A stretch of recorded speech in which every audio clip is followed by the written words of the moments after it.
In the last 3 weeks, I've lost 15 pounds just by skipping breakfast and carry on eating junk food. In this video, I'm going to tell you how.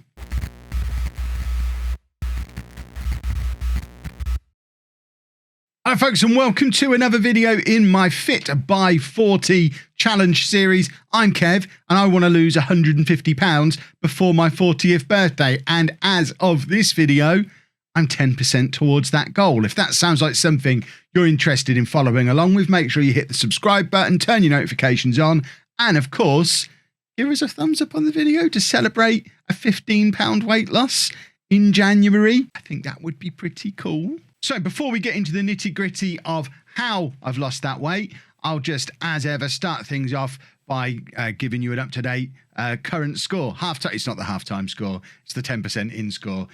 But as of this morning when I weighed myself, this is my weight, which means I've now lost this much since I started this 3 weeks ago, averaging 5 pounds a week weight loss. I know it's not going to be like this forever, but at the moment, I'm going to take that in my first month. This time last year, I lost 18 pounds in 4 weeks doing Weight Watchers. So now the challenge is on for this next week to see if I can lose an additional 3 pounds to say, yeah, intermittent fasting is at least as good as Weight Watchers. And for me, more sustainable long term, I think. But that's how much I've lost. These are all of the other figures that I'm tracking as well. Some of them are a little bit up and down. My resting heart rate is continuing to go down. After what I think was just a blip, a weird reading last week, my blood pressure is back up to roughly where it was before. I mean, it's on a very slight downward trajectory, but last week it plunged down massively. So not really sure what caused that, but I didn't get that kind of reading for the rest of the week. So I think that was just a one-off super low reading. So no need to mess around with my blood pressure medication just yet. But the important things looking on there, since starting things off, not only have I lost 15.2 pounds of weight since the start of the year, I've lost 2.5 inches off my waist. My resting heart rate is down to 54. It hadn't been below 60 for years. So to get that down to 54 now is awesome. The daily exercise is certainly starting to make a little bit of a difference. And my blood pressure, like I say, is down ever so slightly. So all good stuff. Let me know down in the comments. Let me know how your weight loss journey is going. If you are one of the people who decided to join me on the Fit by 40 challenge, or most of you aren't as old as me, the Fit by 25 challenge, or whatever it is that you happen to be doing.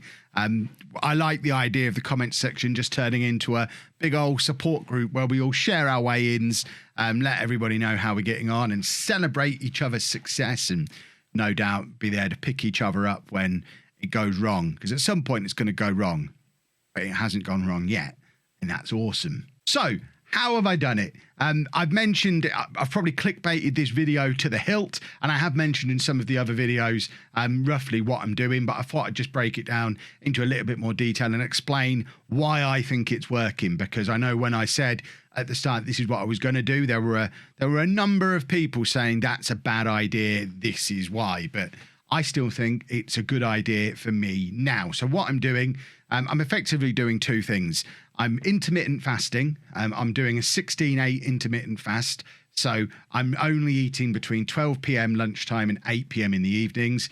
Although realistically, I'm not even doing that. I'm not like opening up an eating window and squeezing 3 or 4 meals and snacks and stuff into that. I'm effectively having 2 meals a day. I'm having a meal at 12 o'clock when my fast ends, and I'm having my second meal somewhere between 5:30 and 7:30, depending on Anna's work, my work, what time we can get stuff cooked for, as my second meal of the day. And I'm basically just eating twice a day. So I've eliminated breakfast entirely, and I've eliminated all snacks. I'm not snacking between my 2 meals during my eating window, and I'm certainly not snacking in the evening. And evening snacking, just snacking in general, was a big reason why I got to the weight that I got to. So I'm restricting myself to eating just twice a day, but I'm also monitoring the calories that I consume at those meals.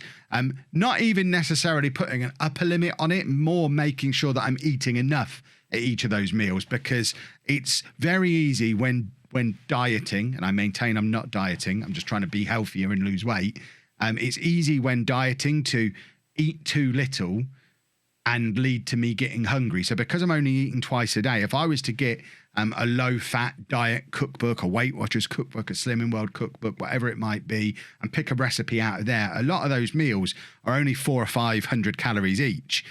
Now, having a 400 or 500 calorie meal isn't going to work with what I'm doing, because if I'm having 400 or 500 calorie meals a day, I am going to be on such an enormous calorie deficit. It will be totally unsustainable, and I'll break. I'll get too hungry, so I'll have to snack, or I'll get too hungry and have to have breakfast, or worst case scenario, I'll get so hungry, I fall off the rails completely, binge and go back to where I was before, and it all goes massively wrong. So I'm making sure that I'm eating around about 1,000 calories each time I eat. I know it goes against what a lot of people think you should do with the eating little and often approach. The problem is with me, I can do the eating often. I really struggle with the idea of eating a little. To me, if I'm having a 200 or 300 calorie snack, it's not worth eating. I'm no less hungry afterwards than I was before. So I don't feel like I'm getting any benefit from doing it. It's just putting stuff in my mouth for the sake of it. I'm not actually lowering my hunger at all by doing it. And if I was to spread my 2,000 calories a day out over 5 small meals, I'm just going to be hungry all day, because at no point during that day am I going to eat enough food for me to feel full. I know that's going to be different from people who weigh less than me or are used to a different way of eating to me. But for me, in order to not be hungry, I also need to feel full. And by doing it this way, I'm feeling full. So I'm eating 1,000 calories at lunchtime, which is keeping me full all the way through to when I have my dinner. So I'll eat 1,000 calories, not be hungry again till 5 o'clock. And once it gets to 5 o'clock, I'm then actively preparing dinner, or going out and fetching dinner, or ordering dinner. I know dinner is coming. I can hold off having a snack. And then I'm having a big meal again. I'm eating another 1,000 calories, and that's enough to keep me going through till bedtime. I'm not going to bed hungry, which is something that a lot of people were worried about doing. I'm not going to bed hungry. I'm still satisfied from the meal that I've had. When I wake up the next morning, I'm still a little bit hungry. I could definitely get up and eat, but the longer it's going on, the more I'm getting used to not eating first thing in the morning. I was always a very big breakfast guy, never really skipped breakfast before in my life until now. But I am now really starting to see the benefit of doing it, because once breakfast time has passed, the hunger goes away, and I'll sit there at 9, 10, 11 o'clock, not hungry. I'm not starving hungry all morning and only thinking about food. I'm just getting on with my day. I feel like I'm being more productive. I feel like I've got more energy in the mornings. I'm doing my exercise fasted in the mornings, which apparently makes the exercise more effective. I'm not really up to date with the science of it, but I read lots of people recommending doing fasted exercise. So that's what I'm doing. I'll work for 2 or 3 hours in the morning, stop at about 11:15, do my half hour of cycling on my under the desk cycling thing. And when I've done that, it's time for me to go upstairs, have my lunch. I'm still having the Huel for my lunch, and just topping it up with other bits and pieces to get me to 1,000 calories. I am now eating some fruit as well, which is important. And like I say, it's pretty easy at the moment. I'm not finding it difficult. I'm not finding there's any points where I'm hungry during the day. I'm not grumpy or tired or anything like that because of what I'm eating. I'm using my Aura ring, which I am going to make a video on soon. I just want to really make sure I know the ins and outs of it. I'm using that to monitor how energetic I should be during the day, which is a great feature of the ring. It monitors how well I've slept and uses that to decide how hard I should push myself the next day. And it's pretty accurate, and it's a great bit of kit. I am definitely going to be making a video about it because I think it's really helping as well. But yeah, just overall, everything is going well. I'm sure there is going to be a point where it's all going to slip. At the moment, I can't foresee what might cause that. I've had a few people on Twitter when I was talking about it saying, it's all right doing it to lose the weight quickly, Kev, or whatever it is you're doing, but it's not sustainable long term. It's a crash diet. It's a fad diet. I don't see that it is. I genuinely, sitting here now, believe that I could go the rest of my life eating this way. I don't need to have breakfast. I now realise that 3 weeks in, I now acknowledge I don't need to have breakfast. So certainly I could go the rest of my life intermittent fasting. I probably won't always stick to the 2,000 calories a day every day forever. There will no doubt be times, certainly once the world starts to open up a little bit again, there'll be times when I want to go out and have a massive meal in the evenings and do a 1,500 calorie meal in the evening. But if I know that's coming, I could just drop down to a 500 calorie lunch the day before and the day after, or not even that, like a 750 calorie lunch the day before and the day after. And it balances out over the week. That's a key thing that I'm doing. I'm tracking my calories and my macros over a 7-day rolling period rather than each day.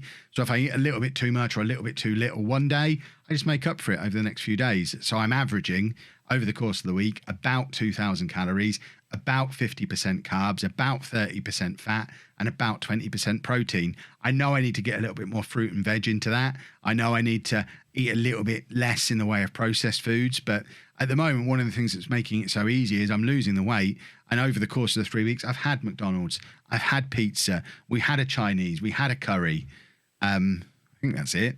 We're not eating takeaways every day, but if I wanted a certain type of food or it was convenient to eat in a certain way, we've done it. And I'll order a little less at McDonald's. You know, I won't get the mozzarella sticks on the side of the burger and chips, or I won't get the garlic bread with the pizza or whatever it might be. I'm making sure I'm sticking to around about 1,000 calories. And if I go a little bit over, I make up for it at lunchtime the next day. And it's working. So watch this space.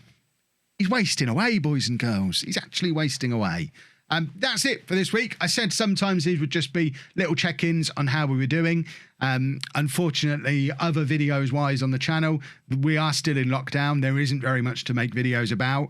And if it hadn't been for Fit by 40, I probably wouldn't make a vlog this week because like last year when we were in lockdown, there were some weeks where we didn't make a video, but I am committed to, at the very least, checking in with you every Sunday evening to let you know my weight loss progress. So sometimes it will just be this. Hopefully not forever, because we'll come out of lockdown eventually and we can start fitting in some more varied content as well. And if obviously something else goes on, more traditional vlog style stuff, I'll include that as well. But this week, it's just talking about my ever decreasing size. Long may it continue. If you've enjoyed that, please make sure you leave a nice big thumbs up on there for me. Subscribe to the channel for more stuff like this, plus the return of other kinds of content too, once the world allows it. Thank you very much for watching.